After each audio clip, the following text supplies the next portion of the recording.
आज से लगभग 4600 साल पहले की दुनिया की कल्पना कीजिए, जब न बिजली थी, न मशीनें, न ट्रक, न क्रेन और न ही कोई आधुनिक तकनीक।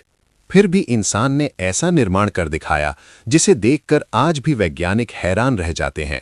उस समय नील नदी के किनारे एक सभ्यता फल फूल रही थी, जहां लोग खेती करते थे, नाव चलाते थे और अपने राजा को भगवान का रूप मानते थे। उस राजा को फराओ कहा जाता था और लोगों का विश्वास था भी फराओ सिर्फ इस जीवन तक सीमित नहीं है, बल्कि मृत्यु के बाद भी उसका अस्तित्व बना रहता है। इसी विश्वास ने जन्म दिया एक ऐसे निर्माण को जो हजारों साल बाद भी मजबूती से खड़ा है, पिरामिड। फराओ की मृत्यु के बाद उसके शरीर को ममी बनाकर सुरक्षित रखा जाता था, क्योंकि मिस्र के लोग मानते थे कि आत्मा को शरीर की आवश्यकता होती है और यदि शरीर सुरक्षित रहेगा तो आत्मा वापस आ सकेगी। इसलिए फराओ के लिए एक ऐसा मकबरा बनाया गया जो साधारण न हो, बल्कि इतना भव्य हो कि वो उसकी शक्ति और दिव्यता को दर्शा सके। लेकिन सवाल उठता है कि जब उस समय लोहे के औजार भी सीमित थे और पहिया भी निर्माण कार्य में सामान्य रूप से उपयोग नहीं होता था, तो आखिर लाखों पत्थरों से बने इन विशाल ढांचों को कैसे खड़ा किया गया? सबसे पहले पत्थरों की बात करें तो ये पत्थर पास की खदानों से काटे जाते थे। मजदूर तांबे के औजारों और पत्थर के हथौड़ों से चट्टानों को काटते थे। फिर उन्हें आयताकार आकार दिया जाता था ताकि वे एक दूसरे के ऊपर सटीक बैठ सकें। एक एक पत्थर का वजन कई टन तक होता था। कल्पना कीजिए, इतने भारी पत्थर को बिना मशीन के हिलाना भी कितना कठिन होगा। शोध बताते हैं कि इन पत्थरों को लकड़ी की स्लेज पर रखा जाता था और दर्जनों मजदूर रस्सियों से उन्हें खींचते थे। रेत पर पानी डाला जाता था ताकि घर्षण कम हो जाए और स्लेज आसानी से आगे बढ़ सके। नील नदी भी इस काम में महत्वपूर्ण भूमिका निभाती थी, क्योंकि दूर की खदानों से पत्थरों को नावों के माध्यम से नदी के रास्ते निर्माण स्थल तक लाया जाता था।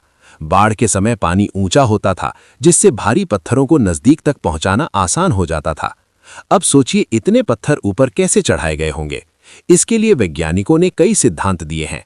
सबसे लोकप्रिय सिद्धांत यह है कि मिट्टी और ईंटों की विशाल रैंप बनाई गई थी, जो धीरे धीरे ऊंचाई तक जाती थी। मजदूर पत्थरों को इस रैंप के सहारे ऊपर खींचते थे और जैसे जैसे पिरामिड ऊंचा होता जाता था, रैंप भी ऊंची बनाई जाती थी। कुछ विशेषज्ञों का मानना है कि बाहरी रैंप के साथ साथ अंदर घुमावदार रैंप भी हो सकती थी, जिससे पत्थरों को भीतर से ऊपर ले जाया गया हो। ये भी माना जाता है कि हजारों मजदूर एक साथ काम करते थे, लेकिन वे गुलाम नहीं थे जैसा फिल्मों में दिखाया जाता है। पुरातात्विक प्रमाण बताते हैं कि उन्हें भोजन, रहने की जगह और चिकित्सा सुविधा मिलती थी। वे प्रशिक्षित श्रमिक थे जो राज्य के लिए काम करते थे और इस कार्य को पवित्र मानते थे। निर्माण कार्य अत्यंत संगठित था। अलग अलग दल बनाए गए थे। कोई पत्थर काटता था, कोई उन्हें आकार देता था, कोई ढोता था और कोई उन्हें सही स्थान पर फिट करता था। सबसे हैरानी की बात यह है कि पिरामिड चारों दिशाओं के साथ लगभग पूर्ण सटीकता से संरेखित हैं। इसका मतलब है कि उस समय के लोग खगोल विज्ञान और ज्यामिति का गहरा ज्ञान रखते थे। वे सूर्य और तारों की स्थिति देखकर दिशा निर्धारित करते थे।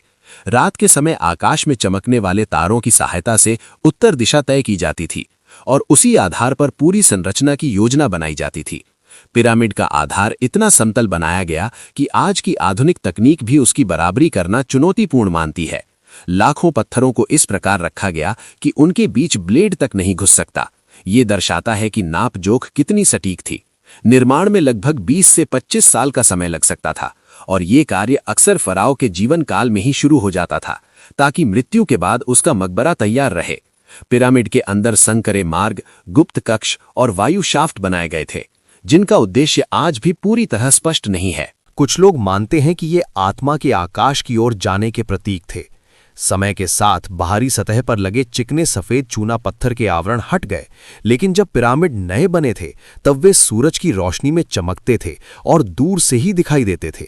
ये सिर्फ एक मकबरा नहीं, बल्कि शक्ति, आस्था और संगठन का प्रतीक था। 4600 साल पहले के लोग आधुनिक नहीं थे, लेकिन वे बुद्धिमान, अनुशासित और प्रकृति के गहरे जानकार थे। उन्होंने उपलब्ध साधनों से असंभव को संभव किया और यही कारण है कि आज भी पिरामिड मानव इतिहास की सबसे महान उपलब्धियों में गिने जाते हैं। जब हम इन विशाल संरचनाओं को देखते हैं तो हमें एहसास होता है कि सभ्यता की असली ताकत मशीनों में नहीं, बल्कि इंसान की सोच, सहयोग और दृढ़ निश्चय में होती है। और शायद यही संदेश 4600 साल पुरानी ये महान रचना आज भी हमें देना चाहती है। जब पिरामिड बनकर तैयार हुआ तो ये सिर्फ पत्थरों का ढेर नहीं था, बल्कि एक पूर्ण धार्मिक और वैज्ञानिक योजना का परिणाम था। निर्माण शुरू होने से पहले जमीन को पूरी तरह समतल किया जाता था।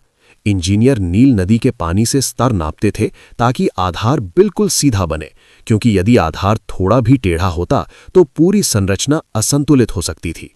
हजारों मजदूरों के लिए अस्थायी शहर बसाए गए थे, जहां रोटी, बियर, सब्जियां और मछली दी जाती थी। बियर उस समय सामान्य पेय था जो ऊर्जा देने के लिए उपयोग किया जाता था। काम के दौरान यदि कोई घायल हो जाता तो उसका उपचार किया जाता था। खुदाई में ऐसे कंकाल मिले हैं जिनकी टूटी हड्डियां जुड़ी हुई थीं। इसका मतलब है कि इलाज होता था और लोग महत्वपूर्ण थे। हर पत्थर को चिन्हित किया जाता था। कुछ पत्थरों पर टीमों के नाम भी मिले हैं, जैसे फराओ के मित्र या शक्तिशाली दल। इससे पता चलता है कि ये कार्य गर्व और पहचान से जुड़ा था। अब सवाल उठता है कि क्या ये सब केवल मानव शक्ति से संभव था या फिर कोई उन्नत खोई हुई तकनीक थी। कुछ लोग एलियन थ्योरी की बात करते हैं, लेकिन अब तक कोई ठोस प्रमाण नहीं मिला है। वैज्ञानिक मानते हैं कि ये मानव बुद्धिमत्ता और संगठन का परिणाम था। पिरामिड के अंदर का कक्ष ग्रेनाइट से बना था, जो सैकड़ों किलोमीटर दूर से लाया गया था। इतनी दूरी से भारी पत्थर लाना अपने आप में एक अद्भुत उपलब्धि थी। नावों को विशेष रूप से मजबूत बनाया जाता था और बाढ़ के मौसम का इंतजार किया जाता था ताकि परिवहन आसान हो सके। पिरामिड की ऊंचाई लगभग 146 मीटर थी जब वो नया बना था। सोचिए, बिना आधुनिक उपकरणों के इतनी ऊंचाई तक निर्माण करना कितना चुनौतीपूर्ण रहा होगा। समय के साथ बाहरी आवरण पत्थर हट गए, कुछ भूकंपों में गिरे और कुछ बाद की सभ्यताओं ने अन्य निर्माणों में उपयोग कर लिए, लेकिन अंदरूनी संरचना अब भी मजबूती से खड़ी है। पिरामिड केवल मकबरे नहीं थे, बल्कि शक्ति प्रदर्शन भी थे। वे ये संदेश देते थे कि फराओ देवता समान है और उसका शासन स्थायी है। जैसे जैसे समय बीतता गया, पिरामिड निर्माण की शैली बदली। शुरू में सीढ़ीनुमा संरचनाएं थीं, फिर धीरे धीरे पूर्ण समतल पिरामिड विकसित हुए। ये विकास दर्शाता है कि तकनीक और अनुभव समय के साथ बेहतर होते गए। आज आधुनिक वैज्ञानिक लेजर स्कैनिंग और रोबोट की मदद से अंदरूनी हिस्सों की जांच कर रहे हैं और नए छिपे कक्षों के संकेत भी मिले हैं, जिससे ये साबित होता है कि 4600 साल बाद भी हम सब कुछ नहीं जानते। जब आप अगली बार पिरामिड की तस्वीर देखें तो याद रखिए, ये सिर्फ पत्थर नहीं, बल्कि हजारों लोगों की मेहनत, विश्वास और अद्भुत योजना का परिणाम है, जिसने इतिहास में अमरता पाली और मानव सभ्यता को ये सिखाया कि सीमित साधनों के बावजूद असंभव को संभव बनाया जा सकता है। लेकिन पिरामिडों की असली गहराई तब समझ आती है जब हम उनके अंदर छिपे रहस्यों को जानने की कोशिश करते हैं, क्योंकि बाहर से भले ही ये एक साधारण त्रिकोणीय संरचना लगे, लेकिन अंदर का डिजाइन बेहद जटिल और रहस्यमयी है। प्रवेश द्वार आमतौर पर उत्तर दिशा की ओर बनाया जाता था और वहां से एक संकरा रास्ता नीचे की ओर जाता है। फिर अचानक ऊपर की ओर चढ़ता हुआ मार्ग दिखाई देता है, जिसे ग्रैंड गैलरी कहा जाता है। ये हिस्सा इतना सटीक कोण पर बनाया गया है कि आज भी इंजीनियर उसकी प्रशंसा करते हैं। ऊपर पहुंचकर एक मुख्य कक्ष मिलता है, जिसे राज कक्ष कहा जाता है। यहीं फराओ का सार्कोफेगस रखा जाता था। ये विशाल ग्रेनाइट पत्थर से बना होता था और इतना भारी होता था कि उसे अंदर लाने की प्रक्रिया भी अपने आप में एक पहेली है। कुछ वैज्ञानिकों का मानना है कि पहले कक्ष बनाया गया और फिर उसके ऊपर पूरा ढांचा खड़ा किया गया। राज कक्ष के ऊपर कई राहत कक्ष बनाए गए थे ताकि ऊपर के पत्थरों का दबाव सीधे मुख्य कक्ष पर ना पड़े। यह दर्शाता है कि प्राचीन इंजीनियर भार वितरण के सिद्धांत को समझते थे। पिरामिड के अंदर बने संकरे वायु शाफ्ट सीधे बाहर नहीं खुलते, बल्कि एक निश्चित कोण पर ऊपर जाते हैं। कई शोधकर्ताओं का मानना है कि उनका संबंध विशेष तारों से था, जैसे ओरायन तारामंडल, जिसे मिस्र में देवता ओसिरिस से जोड़ा जाता था। इसका मतलब है कि पिरामिड केवल धरती पर बना ढांचा नहीं था, बल्कि आकाश से भी जुड़ा प्रतीक था। निर्माण के दौरान समय प्रबंधन भी महत्वपूर्ण था, क्योंकि नील नदी की बाढ़ के महीनों में जब खेती संभव नहीं होती थी, तब किसान भी निर्माण कार्य में शामिल हो जाते थे। इस प्रकार श्रम शक्ति का उपयोग साल भर संतुलित तरीके से किया जाता था। हर पत्थर को इस तरह रखा गया कि पूरी संरचना का भार नीचे की ओर समान रूप से वितरित हो। यही कारण है कि हजारों साल की आंधी, तूफान और भूकंप के बावजूद पिरामिड आज भी खड़े हैं। कई बार यह सवाल उठता है कि क्या उस समय के लोग सच में इतने उन्नत थे या हम उनकी क्षमता को कम आंकते हैं। सच्चाई ये है कि उन्होंने प्रकृति को ध्यान से देखा, सूर्य की चाल को समझा, छाया से समय नापा और तारों से दिशा तय की।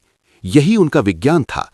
आज जब आधुनिक मशीनें भी कभी-कभी असफल हो जाती हैं, तब 4600 साल पहले का ये अद्भुत निर्माण हमें याद दिलाता है कि मानव दिमाग सबसे शक्तिशाली उपकरण है।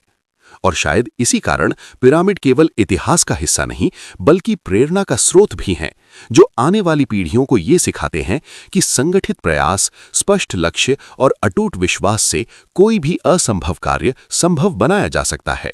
और यही विचार पिरामिडों के निर्माण के पीछे छिपी असली शक्ति को दर्शाता है, क्योंकि ये केवल पत्थरों का ढांचा नहीं, बल्कि एक ऐसी व्यवस्था का प्रमाण है जहां हजारों लोग एक ही लक्ष्य के लिए वर्षों तक लगातार काम करते रहे।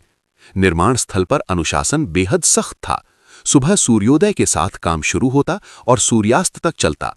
बीच में भोजन और विश्राम के निश्चित समय होते थे ताकि मजदूरों की ताकत बनी रहे। हर समूह का एक पर्यवेक्षक होता था जो काम की गुणवत्ता पर नजर रखता था। यदि कोई पत्थर सही आकार का नहीं होता तो उसे दोबारा तराशा जाता था, क्योंकि थोड़ी सी गलती पूरी संरचना को प्रभावित कर सकती थी। पिरामिड की ढलान का कोण लगभग 51 डिग्री रखा गया था, जो स्थिरता और ऊंचाई के बीच संतुलन बनाता था। ये निर्णय किसी अनुमान पर नहीं, बल्कि गणितीय समझ पर आधारित था। उस समय रस्सियां पौधों के रेशों से बनाई जाती थीं और लकड़ी की कमी होने के कारण हर लकड़ी के टुकड़े का उपयोग सोच समझकर किया जाता था। इसलिए स्लेज और रोलर्स को बार बार इस्तेमाल किया जाता था। कुछ शोध बताते हैं कि पत्थरों को खिसकाने के लिए गोल लकड़ी के लट्ठों की बजाय चिकनी सतह और गीली रेत अधिक प्रभावी साबित होती थी। जैसे जैसे ऊंचाई बढ़ती थी, काम और भी कठिन होता जाता था। हवा तेज होती थी और संतुलन बनाए रखना चुनौतीपूर्ण होता था। फिर भी मजदूरों ने धैर्य नहीं खोया। पिरामिड के बाहरी आवरण को इतना चिकना बनाया गया था कि जब सूर्य की किरणें उस पर पड़ती थीं, तो वो दूर से चमकता हुआ दिखाई देता था, मानो कोई विशाल प्रकाश स्तंभ हो। ये चमक केवल सौंदर्य के लिए नहीं, बल्कि शक्ति और दिव्यता का प्रतीक थी। समय के साथ जब मिस्र की सत्ता बदली और संसाधन कम हुए, तो पिरामिडों का आकार छोटा होता गया। इससे पता चलता है कि इतने विशाल निर्माण के लिए कितनी बड़ी आर्थिक और सामाजिक शक्ति की आवश्यकता थी। आज भी जब वैज्ञानिक नई तकनीकों से स्कैनिंग करते हैं, तो उन्हें अंदर ऐसे खाली स्थान मिलते हैं जिनका उद्देश्य अभी तक स्पष्ट नहीं है। इससे यह सिद्ध होता है कि पिरामिड पूरी तरह समझे नहीं गए हैं। 4600 साल पहले के लोगों ने न तो आधुनिक कंप्यूटर देखे थे और न ही इंजीनियरिंग की किताबें पढ़ी थीं। फिर भी उन्होंने अनुभव, निरीक्षण और सहयोग से वो कर दिखाया जिसे आज भी दुनिया आश्चर्य से देखती है। पिरामिड हमें ये सिखाते हैं कि सभ्यता की असली ताकत संसाधनों में नहीं, बल्कि संगठन, ज्ञान और विश्वास में होती है। और जब ये तीनों एक साथ आते हैं, तो इतिहास में ऐसी अमर संरचनाएं जन्म लेती हैं जो समय को चुनौती देती हैं और आने वाली पीढ़ियों को ये याद दिलाती हैं कि मानव क्षमता की कोई सीमा नहीं होती। अगर आपको हमारी वीडियो पसंद आया हो तो हमारे चैनल को सब्सक्राइब करें।